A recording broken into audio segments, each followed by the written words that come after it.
So just a short time ago, a grand jury in New Jersey indicted a former Rutgers student on 2 counts of invasion of privacy and 2 counts of attempted invasion of privacy. These charges stem from the suicide of Rutgers student Tyler Clementi. Clementi, you'll remember, killed himself after his roommate secretly recorded him having sex with a man. If convicted, that former roommate faces a maximum penalty of 5 years in jail. And this leads us to our next segment. There's a disturbing new study showing suicide attempts by teens, gay or straight, are more frequent in conservative areas where schools don't have programs supporting gay rights. The study of nearly 32,000 high school students focused on Oregon and found teens there were more likely to attempt suicide in less socially tolerant counties. I'm joined now by Mark Hatzenbuehler, a psychologist and researcher at Columbia University. He authored this study. So Mark, explain to us, how do you explain these findings? Is it strictly something that needs to be looked through a lens of liberal and conservative? It seems kind of daft to think it's just all politics. Right.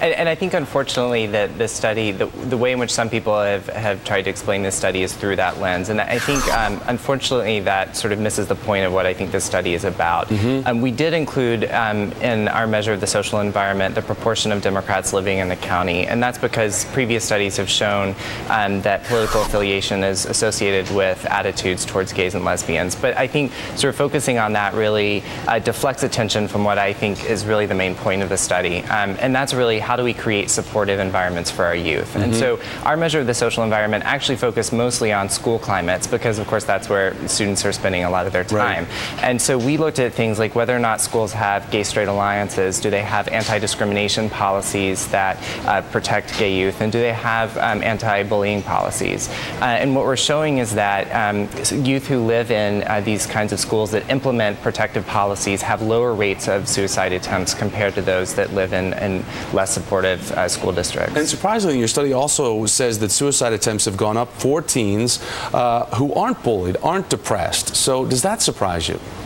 Well, what we did is we actually controlled for experiences of depression and bullying. Previous studies have shown that those kinds of individual level risk factors matter, but we were sort of pulling back a little bit in this study and trying to understand, not on an individual level what puts people at risk for suicide, but is there something about the social context in which youth live that really places them at risk? And I think that's really sort of the take-home message from this study, and it really provides, I think, a roadmap for how we can begin to reduce suicide attempts among youth through altering and changing the social environment in which they live. And from doing this, the tipping point that really, I guess, changed from county to county and how you were able to correlate these, tremendous loss of life, teen suicide, it's a terrible epidemic.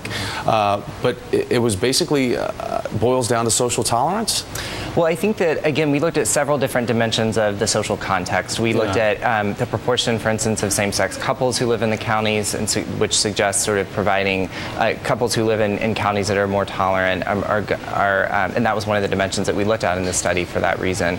But again, I think our real focus was on school climate, and I think it really suggests that when schools try to create climates through increasing tolerance, decreasing bullying, and discrimination and harassment, it's really creating environments that are supportive and healthy for gay youth, but equally important, it's creating healthy environments for all youth, irrespective of sexual orientation. And I think that's a really important point of this study. Well, it's fascinating. We appreciate you coming on today and talking about it. Hopefully it's going to help a lot of kids out there, because God knows they need it. I hope so. Mark, thanks so much. Appreciate it. Thanks for having me.